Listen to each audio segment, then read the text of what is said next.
तर पुढची बातमी आहे, महायुतीचं जागा वाटप हे 2 दिवसात पूर्ण होऊ शकतं असं मुख्यमंत्री म्हणाले। नेत्यांची जागा वाटपासंदर्भामध्ये योग्य चर्चा सुरू आहे असं देखील मुख्यमंत्री फडणवीस म्हणाले। चांगल्या पद्धतीने चाललेलं आहे। आमचे जे दोन्ही कडचे नेते आहेत हे नेते नीट महायुतीचं जागा वाटप करतात। मला असं वाटतं या 2 दिवसात ते पूर्ण होऊ शकतं।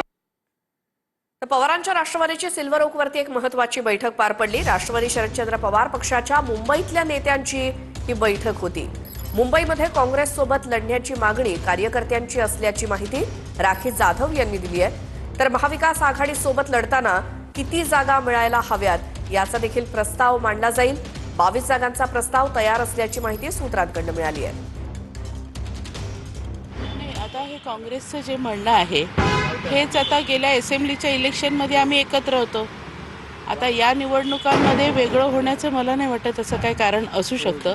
पण त्याचबरोबर प्रत्येक पक्षाचा जो महाविकास आघाडीच्या प्रत्येक पक्षाचा जो पदाधिकारी किंवा कार्यकर्ता आहे हे सर्व एकत्रितपणे ह्या 2 निवडणुका लढल्या असल्या कारणास्तव येणाऱ्या मुंबई महानगरपालिकेच्या निवडणुका देखील एकत्रित लढले पाहिजे असं कार्यकर्त्यांचं म्हणणं आहे।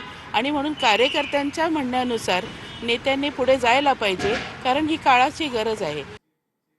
तर शिवसेना ठाकरे गटाचे आमदार असलेल्या विधानसभा मतदारसंघामध्ये मनसेला किमान 3 जागा हव्या आहेत। या बैठकीमध्ये मनसेकडनं ठाकरेंच्या सेनेकडे मागणी करण्यात आली आहे। मनसेनं शिवसेना ठाकरे गटाकडे आग्रही मागणी केली आहे, ती म्हणजे माहीम, विक्रोळी आणि शिवडी या ठिकाणी जागा वाटपात शिवसेना ठाकरे गट आणि मनसेमध्ये मोठा पेच दिसतोय।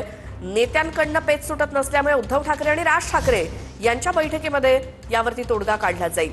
मुंबईमध्ये शिवसेना ठाकरे गट आमदार असलेल्या विधानसभा क्षेत्रामध्ये सोडून उर्वरित ठिकाणी दोन्ही पक्षात जागा वाटप सुरळीत आहे। शिवसेना ठाकरे गट यांच्यातर्फे अनिल परब, वरुण सरदेसाई, सूरज चव्हाण, तर मनसेतर्फे बाळा नांदगावकर, नितीन सरदेसाई यांच्यामध्ये या जागांविषयी चर्चा झाली।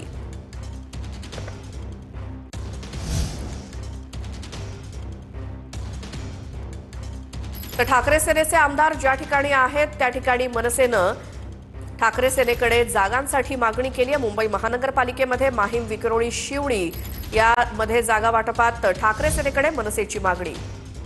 तर सातारा ड्रग्ज प्रकरणामध्ये शिंदेंवरचे आरोप हे राजकीय असल्याची प्रतिक्रिया मुख्यमंत्र्यांनी दिली आहे। शिंदेंसह त्यांच्या कुटुंबियांचा ड्रग्ज प्रकरणाशी संबंध नाही, दिशाभूल करून शिंदेंचा संबंध जोडण्याचा प्रयत्न झालाय असं वक्तव्य सातारा ड्रग्ज प्रकरणामध्ये देवेंद्र फडणवीस यांचं। पहिल्यांदा तर मी पोलीस विभागाचं अभिनंदन करतो की हा जो काही त्या ठिकाणी धंदा चालला होता तो पूर्णपणे त्याचा पर्दाफाश करून आणि त्याच्यावर मोठी कारवाई पोलिसांनी केली आहे। या संपूर्ण प्रकरणामध्ये जाणीवपूर्वक राजकीय दृष्ट्या कुठेतरी उपमुख्यमंत्री एकनाथराव शिंदेजींचं नाव आणण्याचा जो प्रयत्न चाललेला आहे तो चुकीचा आहे, तो निषेधार्ह आहे। कुठल्याही पद्धतीनं आत्तापर्यंतचे जे काही एव्हिडन्सेस आहेत त्यात त्यांचा किंवा त्यांच्या परिवाराचा या ठिकाणी कुठलाही संबंध दुरान्वयानेही आलेला नाही। त्याच्यामुळे मला असं वाटतं की कुठेतरी दिशाभूल करून अशा पद्धतीनं बादरानं संबंध जोडायचा हे काही योग्य नाही आहे। या संदर्भात पूर्ण चौकशी आम्ही करतो।